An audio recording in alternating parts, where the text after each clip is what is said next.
Well, we're keeping an eye on education tonight as the Columbus City School District is looking to close and consolidate some of its schools by next fall. The superintendent now appointing a task force made up of members that represent different aspects of the community. 10 TV's Carla Rogan live at the district headquarters tonight with a look at where things go from here. Carla.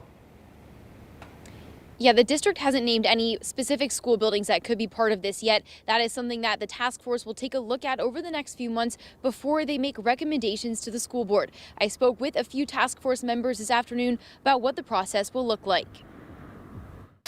And that's no longer the case. In between cutting hair at his barber shop, Al Edmondson will be one of 28 people serving on the superintendent's board. To make sure that they make sure our kids are safe in school and pick the right schools that our kids can succeed. Every day he is hearing from his customers like Frederick Points, who worries there is a lack of community pride in city schools, causing more families like his own to send their children to private or charter schools. Get good training. We want them to have opportunities to go to college. So we send them to schools that's going to do that. These are the kinds of concerns Edmondson will be able to bring to the table, working with other community leaders like John Gregory. Well, I think it's important to the Black community.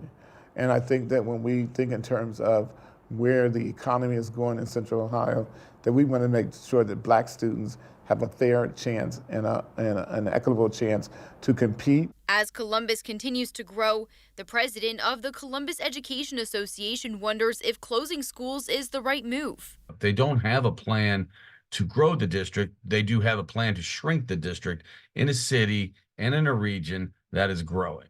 So that is something that kind of bothers me. We don't do anything to try to attract students. We don't try to compete with charter schools or in private schools. As she appointed the task force, the superintendent says the district is taking this step to reduce its costs. It will be up to the task force to suggest fair ways to do this. And I think the families benefit more if the resources that they're given by combining the locations is greater.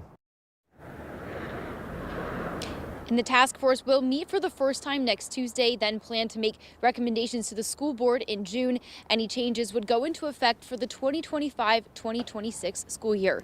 Live in Columbus, Carla Rogner, 10 TV News.